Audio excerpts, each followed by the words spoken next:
अगर भाई आप थार प्लान कर रहे हो ना RWD, तो आज की वीडियो आपके लिए है। बेशक थार रोक्स आ जाए या कुछ भी आ जाए, इसकी कोई कॉम्पिटिटर नहीं है। ये गाड़ी अपने सेगमेंट में अलग ही है। इवन थार रोक्स आने के बाद भी इसकी सेल्स को कोई फर्क नहीं पड़ा है, कुछ ना कुछ बढ़ी ही होगी।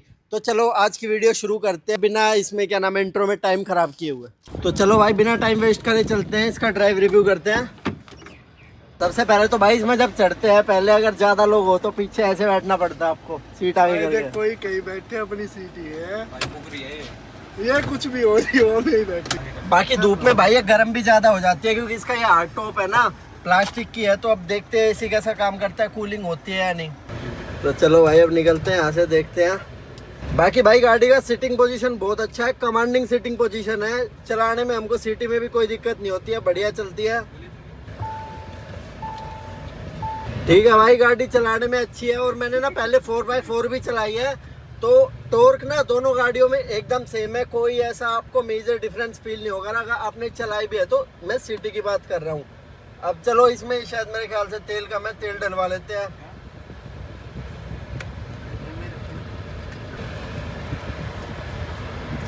गर्मी बहुत लग रही है, हार्ड टॉप है ना ये, एसी उतना ज्यादा ना कूल नहीं कर पाता है गाड़ी का। पर ठीक है, थोड़ी देर में हो जाएगा।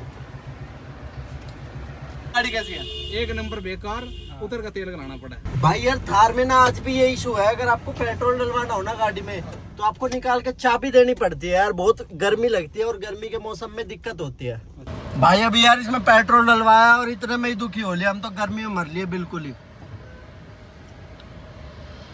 वो चाबी वाला इशू है ना, चाबी देनी पड़ती है निकाल के, इसमें परेशान हो जाता है आदमी। शहर में चलाने के लिए बाकी गाड़ी अच्छी है, ट्रैफिक वगैरह में कोई दिक्कत नहीं आती, मस्त चलती है। तो भाई ये थोड़ा रोड ना टूटा फूटा है, तो इस चीज के लिए ना ये थार सही रहती है गाड़ी, अपना कोई इशू नहीं आती। और गाड़ी तीसरे गियर में पूरी पंची है, तीसरे गियर में भी तो कोई ऐसा बढ़िया टॉर्क है। वो डीजल वाली जो चीज है ना वो तो आ ही जाती है, फील हो जाता है आपको कि हाँ गाड़ी में पावर का किसी भी तरह से कोई दिक्कत नहीं है, कोई इशू नहीं है। भाई मैं आपको बताता हूँ आपको एक क्यों कंसीडर करनी चाहिए रियर व्हील ड्राइव। एक तो भाई आपको प्राइस डिफरेंस पता ही है, ये जो हम थार है ये हम चला रहे हैं LX रियर व्हील ड्राइव। वैसे तो भाई स्टार्टिंग 13 लाख से हो जाती है, पर लोग जो मॉडल कंसीडर करते हैं वो यही वाला करते हैं LX, ये 15 लाख का आता है। और रोड प्रेजेंस की बात करें तो ये आपको सेम रोड प्रेजेंस देती है, वो भी कम प्राइस में।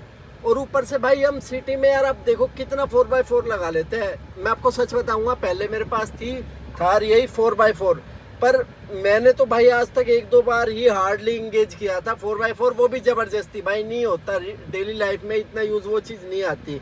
और उसका ना इंजन बड़ा है, तो उस वजह से क्या इशू होता है ना, गाड़ी की माइलेज नहीं निकल के आती है। वो हार्डली मुझे 8-10 का एवरेज देती थी, और मैं इसको सिटी में मस्त चलाता हूँ भाई, 14-15 का मस्त एवरेज देती है मुझे, कभी गाड़ी में कोई इशू नहीं आया। और भाई सच में बिल्कुल सेम है। तो इवन गाड़ी, दोनों गाड़ी का ना टॉर्क भी बिल्कुल सेम है, 300 Nm टॉर्क आता है दोनों गाड़ियों में। तो भाई इसका थोड़ा सा पावर टेस्ट और कर लेते हैं कि ये कैसी भागती है। ये भाई दूसरे गियर में सही गई।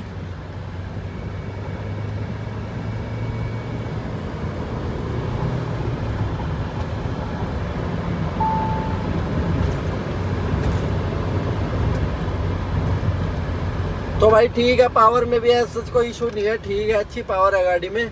बाकी बॉडी रोल तो है यार थार में, आपको पता है कोई इशू नहीं है इस बात में तो।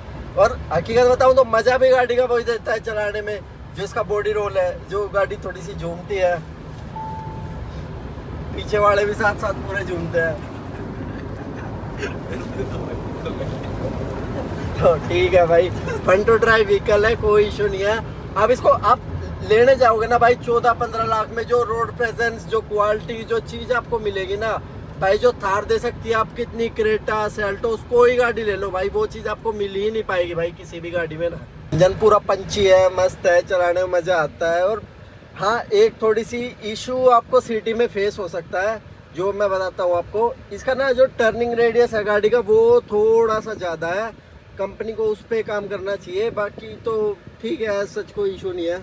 भाई आप कंसिडर कर रहे हो थार रियर व्हील ड्राइव, तो मैं बताऊंगा आपको भाई कि डीजल ही बेटर है LX जो ये अपना मॉडल आता है, क्योंकि भाई ये 15 लाख के हेर फेर में आ जाता है। आपकी सिटी टू सिटी वेरी करता है कि क्या प्राइस आपको पड़ेगा, पर हाँ 15 के हेर फेर में आपको मिल जाएगा।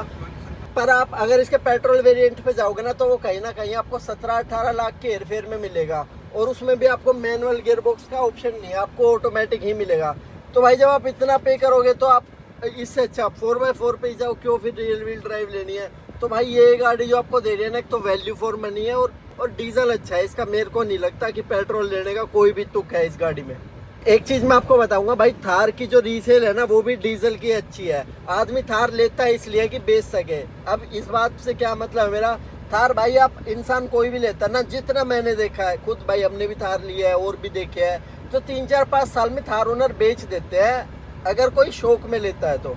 क्योंकि भाई 2-3-4 साल में शौक पूरा हो जाता है और गाड़ी ऐसे सिटी में ज़्यादा यूज़ होता नहीं है भाई 4x4 का या थार का। ये गाड़ी अपना गांव वगैरह में लोकल में अच्छी है तो यहाँ शौक में लेता है आदमी। तो इसकी जो रीसेल है ना भाई डीजल में बहुत अच्छी है और गाड़ी के आपको बहुत अच्छे प्राइस मिल जाते हैं। ये देख लो भाई, एक थार और चल रही है भाई, रोड पे चलते हुए कितनी जबरदस्त लगती है ना, मैं आपको बता नहीं सकता। बाहर से जो गाड़ी का शो है ना भाई अलग ही चीज है। बात करें सेफ्टी की, तो जब ये रोड पे निकलती है तो इसकी सेफ्टी तो छोड़ो, सारी गाड़ी अपनी सेफ्टी देखिए भाई, ये मारेगा इससे बचाओ। और वैसे फीचर तो दे ही देती है सारी, ABS विद EBD और क्या नाम है ड्यूअल एयरबैग, पीछे अपने 4 पार्किंग सेंसर मिल जाते हैं। तो ठीक है भाई, गाड़ी ऑल ओवर बेस्ट जो अपने प्राइस पे दे रही है, सब भाई बहुत अच्छा दे रही है। ये गाड़ियाँ जो साइड से निकलती है छोटी छोटी लगती है, इसके आगे ऐसा लगता है आप हवा में बैठे हो, इनकी छत पे बैठे हो एकदम। हाँ, जो हम टर्निंग रेडियस की बात कर रहे थे ना, वो मैं अब दिखाता हूँ आपको। इसका टर्निंग रेडियस गाड़ी का है थोड़ा सा ज़्यादा, गाड़ी को मुड़ने के लिए थोड़ी ज़्यादा स्पेस चाहिए। अभी यहाँ नहीं दिखा सकता, मैं आपको आगे दिखाऊंगा ये चीज़। ऐसे भाई नॉर्मली आप इसको 100-120 ले जा सकते हो, ऐसे अपने नॉर्मल लाइफ चली जाती है, कोई दिक्कत नहीं है। लोग कहते हैं स्टेबल नहीं है, वो ठीक है भाई 100-120-140 तक कोई ऐसे सच। मुझे तो भाई कोई पर्सनल इशू लगा नहीं, गाड़ी में ठीक जाती है, कंट्रोलिंग भी ठीक है। हाँ, ब्रेकिंग का थोड़ा हो सकता है, बाकी नए बंदे को होती है ये चीज़ों का इशू ना, जो चला रहा है थार जो कर रहा है उसको कुछ वो नहीं है। अब देखो आगे लुगाई चला रही है, ये भाई कभी भी ब्रेक मार रही है, इसमें आदमी क्या कर लेगा यार। बाकी भाई हाईवे वगैरह पे चलाने में गाड़ी को कोई इशू नहीं है, खूब बढ़िया चलती है, खूब अच्छी तरह परफॉर्मेंस देती है। अब भी देख लो भाई, गाड़ी 80-100 चल रही है और कोई ऐसे सच गाड़ी में पता नहीं चल रहा है कि हाँ गाड़ी इतनी चला रखी है या कंट्रोल में नहीं है, खूब अच्छे से कंट्रोल में है, अच्छे से सब। भाई बहुत प्यारी गाड़ी है, मैं कह रहा हूँ एवरेज अच्छी है। महिंद्रा ने जो प्रोडक्ट दिया है ना भाई, मुझे तो नहीं लगा इस प्रोडक्ट में कोई भी बुराई है। और देखो इस साइड में गाड़ी चलती हुई भी खिलौने से लगते हैं, ये आगे सीटी छोटी सी लग रही है, बच्चा सा चल रहा हो कोई, तो ठीक है भाई। अरे हटा ले अब इसको। Rear wheel drive LX